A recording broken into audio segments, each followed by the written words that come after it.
Hello guys, my name's Theo Goff, host of the Conquering Dyslexia podcast, and today we're going to talk about dyslexia and the power of right brain thinking.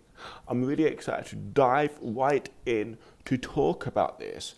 But first off, I really appreciate it if you could leave a comment, if you could send a message, if you could share this podcast to someone who needs it. It really helps motivate me doing these when I hear the feedback of how it helped you on your journey.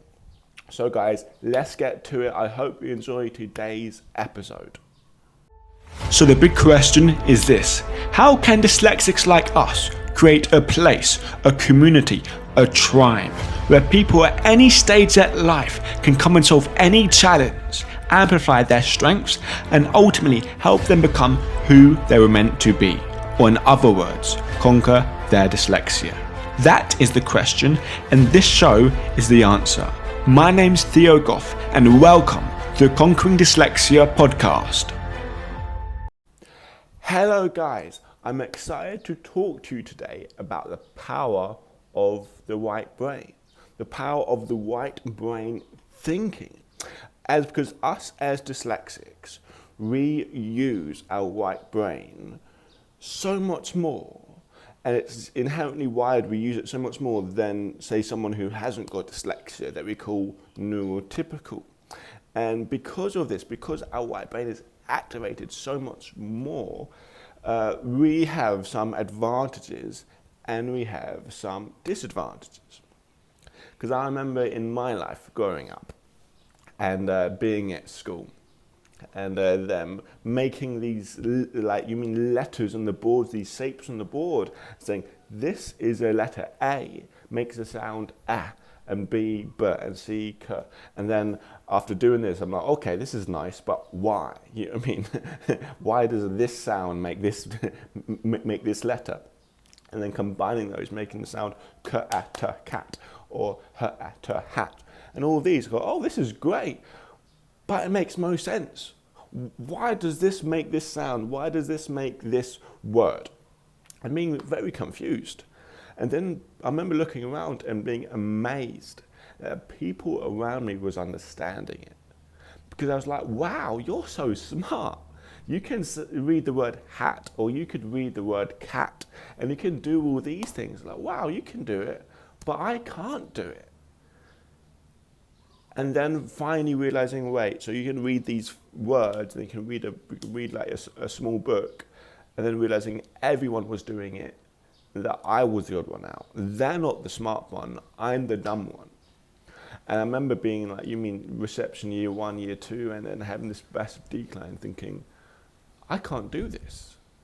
This doesn't make sense to me. It doesn't fit in my head. I can see the image, S for snake, I can see the snake, and I can see all these 3D objects. But then why does this shape compute to this sound? And then how does it adapt to all these different words? This doesn't make a lot of sense narratively in the story sense. And so basically, what I was doing then, and it caused me so much, you could say trauma, you could say, a heartache, you could say struggle growing up, believing that I couldn't do things, believing I was dumb. But really what it was is that I was using my right brain to compute all of these tasks that required a left brain thinking. Because dyslexics, when we're born, some people believe a few years after we're born, all the different things that we develop this. But basically, the science is basically what normally happens with a kid when they get born, they see their face, and they always think in 3D. They always think, trying to understand faces, trying to understand objects. But then what happens after that, they age 3, 4, 5, when they can start to use more of the left brain, which is more analytical thinking, more what I like to call 2D, more reading, more writing, more, facts, figures. But with dyslexics, sometimes what happens, not sometimes, but what happens is we don't stop using the 3D. We always use the 3D way of thinking, always use the 3D way of computing, understanding the world, and a lot harder to understand 2D. you mean facts, figures, numbers, but are very good at understanding shapes. And so what I was doing there in kindergarten in year 1, year 2, I was 3, 4, 5, 6, 7, and still to this day, to be honest, my brain looks at an object and like a word and tries to understand all of its dimensions, try and looks at it from a 3D perspective, use our right brain. Because, the right brain and the left brain do completely different things. The left brain focuses more facts, more facts, more kind of like basically information. And I think that's 2D stuff, 2D information, 2D facts, 2D this. And the right brain is more kind of like the emotion, the 3D, the spaz, the more understanding, the deeper meaning behind it. It's like, for example, if your friend went to you, I don't want you at my party, a really mean, nasty way. Your left brain would go, okay, I can understand all the information you said. I don't want you at my party. And then we go, oh, okay, we understand that. But then your right brain goes, oh no, the tone, the tone, the pitch, the body language means you're saying to it in a really angry way. You must not like me. My left brain go, okay, here's the information. Right, go, okay, here's the emotion behind that. And dyslexics are very, very good at understanding the emotion. Dyslexics are very, very good at seeing things from an objective point of view, but we are very bad at understanding the 2D bits of information. We're very bad at understanding the facts, the figures, memorization. And so really bad at memorization. And so once we understand the strengths and weaknesses of right brain and left brain, we understand that dyslexics are predominantly right brain thinkers.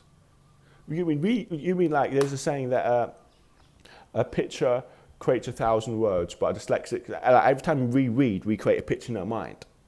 Like a word is 1,000 pictures for a dyslexic. Because we always create these pictures in our mind all the time for what things should be, and that's how it works. It's like when we're reading, but the David's dyslexia method, when we're reading, they say this thing makes so much sense. And I remember reading this book back when I was like, really young, first book I ever read, and I told this to my mum, and I was like, oh, that's amazing. But basically, when we're reading, if a word can't have an image, if a word has an image to it, we can pixelize it, we can do it. But if a word doesn't have an image to it, our mind goes blank. Okay, for example, the sentence, the fox jumped over the hedge. Okay, the fox. We see a picture of a fox, we're good. Jumped. Okay, we see a fox jumped. Okay, it jumped up and down, over. The fox jumped over something, we don't know what. The fox jumped over blank. We have no image for the word the. So if it's the fox jumped over fence. Fox jumped over fence. Get that completely. The fox jumped over fence. But the fox jumped over the. We don't know what the is. There's no image in our mind. It's a 2D shape. Impossible to be transformed into a 3D image. So the fox jumped over fence. That makes sense. And what a lot of times coping strategies is dyslexic. We try to skip over these words that we can't have an image of. We're so 3D thinking. One more way of explaining it, it makes so much sense when you really try to really understand it and digest it about the way we think, why we think the way we do, is that dyslexics, we think in narrative, which means we think in story. We always think in this big story that comes up, okay? And because we think in this big story, is that if things doesn't have a story to it, like we're very good at understanding the whole. For example, I'm very good at understanding people. I mean, naturally, it's one of my, I'll say, strengths. I'm very good at understanding people. But I'm not good at remembering their name, because I can remember what they look like, their hair color, what they do as a kid, why they act the way they do. What do you mean? How are they valued? Why do they do this? Why do they do that? But why is this person called Sarah? Makes no sense. But I can understand everything in the narrative, but the name doesn't make sense in the narrative, in the story. Okay? So when you're trying to teach something to a dyslexic, like about history class. Explain, you mean like attach a narrative to that. Oh, this is when your granddad was alive. This is when this happened. Something they can attach more of a story to, more of a linear, when I say linear, more of a things that make sense. Because just saying facts to a dyslexic person, oh, this means A. Like, this is how you spell this. Oh, this word doesn't have this. This rule here, this rule here. And these are the exceptions to the rule. And all these complex things, dyslexic cannot learn those. Well, they can, and it's a very big struggle, but that's not nowhere near effective way of learning it, because they don't have a narrative to the story. There's no reason for them to learn it in their brain. This is literally what happens in my brain. I go, okay, this says this. I go, why? And then there's no answer, because that's the way it is. I go, okay, that's useless. In my brain, that's what I'm thinking. By thinking, okay, I have to try and learn this. I have to try and make sense of this, because. But guys, so that's how the dyslexic brain works. The white brain. The power of the white brain thinking, how we're so good, what strengths do they have, is that really good at understanding stories, really good at understanding the whole picture of things, really good at telling stories, and also they're very good at, they're very good at seeing things from a bigger picture. They're very good stepping back and seeing connections between seamlessly unrelated objects. They're very, very good at that, okay? So there's massive strengths to having a white brain, and also some weaknesses. We've got to understand our strengths, try and use them more, try and put ourselves in positions to use our more, and if we want to understand facts, put it in a narrative, put it in a story that makes sense for us, or if we're teaching it to a dyslexic, do that as well. All right, guys, I hope you enjoyed today's episode. I'll see you all again soon. Hey guys, I hope you enjoyed today's episode. Now, I got something really exciting I want to share with you. Over the last 5 years, I've been absolutely obsessed with learning everything I can about dyslexia and how they can overcome their challenges and maximize their strengths. And I've been spending many hours on many days scouring the internet to find solutions to the problems. And I found many solutions.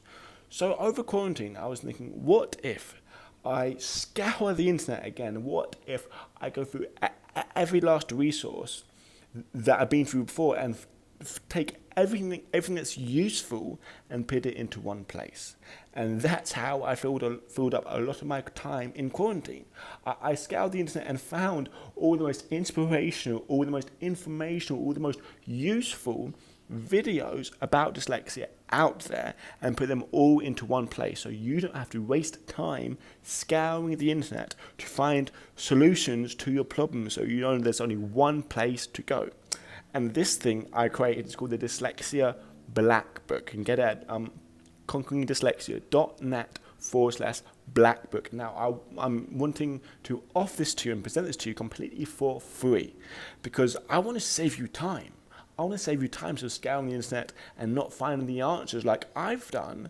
If you go to conqueringdyslexia.net/Black Book, Conquering Dyslexia Black Book, you'll find it.